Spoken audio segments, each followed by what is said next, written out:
make this amazing tiramisu, you need 250 ml of whipping cream or 35% cream. Start whipping the cream and add 125 grams of sugar and keep whipping until you get a firm peak. If you're using a beater, make sure to start with a slow speed and then gradually increase the speed, otherwise your cream will be all over the place.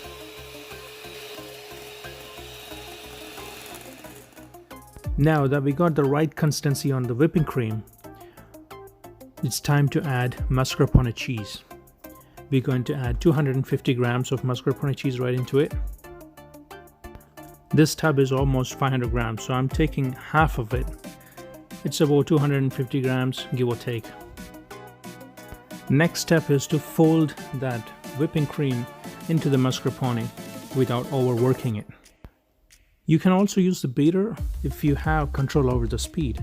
Make sure to not overwork it.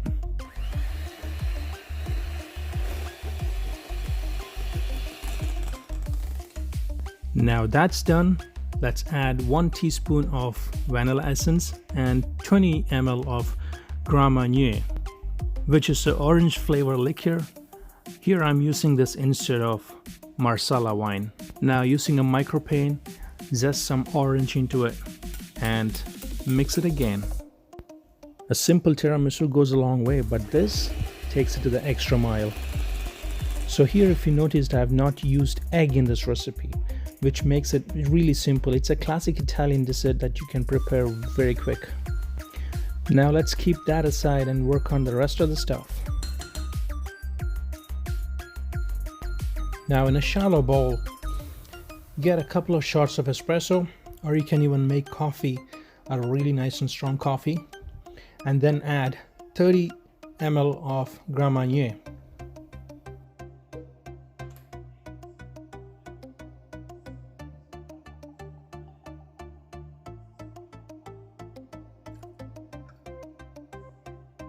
Now get your Savoiardi biscuits, or also known as lady fingers.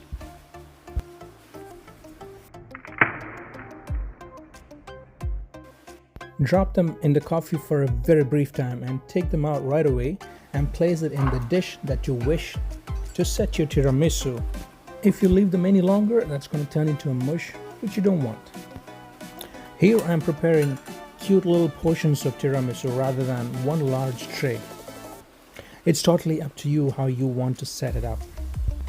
Now that your biscuits are all lined up and ready in the dish, it's time to add our whipped up cream. A nice thick layer of the whipped up cream right on top of the Savoiardi, and then you repeat the same process once again.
Now once that's all done, it's time to add some nice fine cocoa right on top.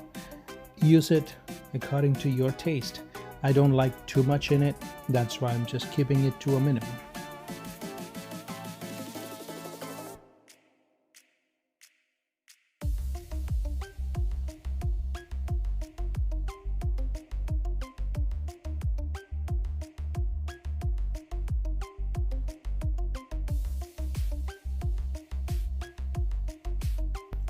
Now we are almost there. It's time to add the final touch. You can either go with a savoiardi on top as a garnish. Here I'm using some thin, flaky almond rolls and the hazelnut cream filled wafer rolls. That's what I'm using as a garnish. And that's it, we're good to go. I hope you enjoyed the recipe. Give it a try, you will definitely love it. This is a simple recipe that can't go wrong, so please try it out. And don't forget to click that subscribe button below. See you guys with another great recipe. Bye for now. Take care.